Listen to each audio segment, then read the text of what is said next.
Hi guys, as I keep saying, what is necessary is robust journalism to hold politicians to account, and Channel 4's Krishnan Guru-Murthy is one of the best at it.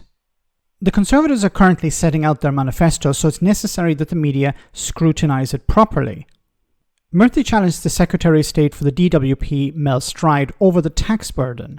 The Tory minister tried to tap dance around the answer, which of course is that the tax burden is going up. Stride was eventually forced to admit the truth, but he attempted to twist even that. Have a listen. I've just got your manifesto. I've been trawling through the numbers. You're obviously going very big on tax cuts. Do you understand why you've got a credibility problem on tax cuts, given you've put the tax burden up to a 70-year high?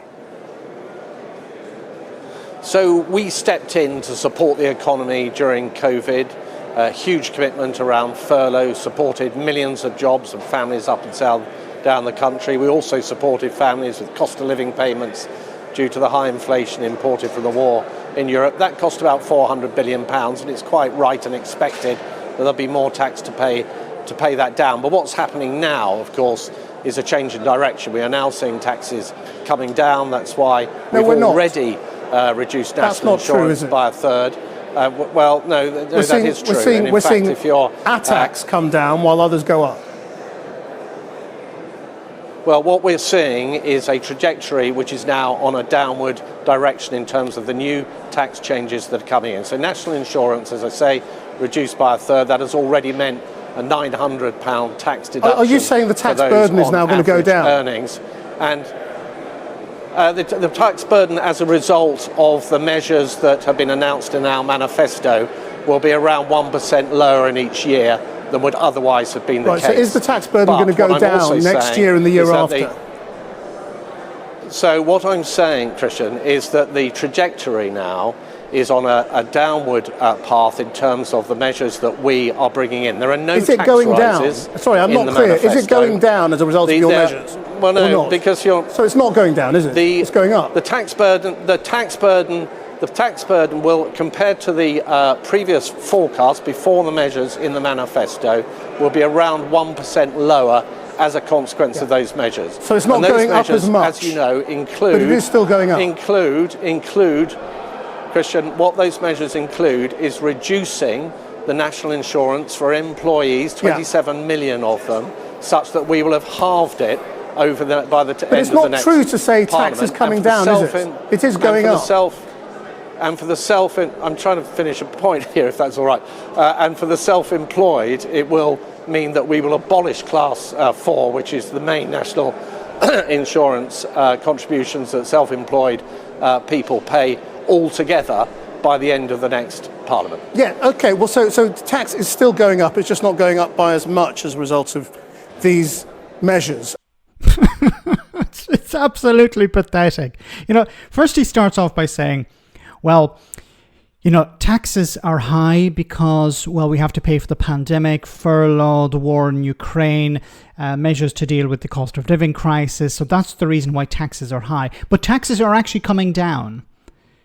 Well, which is it? Taxes have gone up or taxes have come down? You can't have it both ways. So as the journalist pointed out, one tax is coming down, but everything else is going up. But the bigger point here is the tax burden. Why is the tax burden so high? The tax burden, of course, means how many people are actually paying tax, how many people are in those tax brackets. And that burden has increased since the Conservatives have been in power to the highest level in 70 years, I believe. Why is it so high? Privatization. Because the likes of the NHS, housing, other areas where people are having to rely on the private sector, where there's more money going into the private sector, it means that the government is borrowing more and not putting that money into the public sector, but they're putting it into the private sector. So you're getting nothing in return by handing it over to the private sector. At least when housing was public housing like council houses, you give the money to councils, they invest in new public housing. This is money going back into the economy. This is going back into the councils. The councils will build houses and rent them out, and then they will get that money back. For the NHS, if the money is going into the NHS and is not going into the private sector, you're hiring nurses through the NHS, not through agencies. You're not hiring cleaners, for example, through agencies. You're hiring real real workers, in a sense, directly to the NHS, and you're cutting out the middleman. And what you're doing is you're creating growth, real growth in people's wages. People are getting more money, they're able to spend it in the economy, and that's benefiting the economy. Instead, what's happening at the moment with the private sector is money's going to the private sector, and then that's going to shareholders. The doctors, nurses, whoever's working in the private sector is taking a smaller cut. The agencies are taking a massive cut. And this is not helping the economy, because what's happening is they're demanding more money every year. The cost of the private sector is increasing on the state, so the state has to borrow more or increase taxes. And that's why the tax burden is going up so high, because the government have to draw in more money, so they're increasing the burden on people and then funneling that money where? Into the private sector. That needs to stop. Until that stops, you're going to see the tax burden increase. Or the alternative is borrowing. Let me know in the comment section, guys, what you think. As always, your comments are greatly appreciated. Thanks a lot.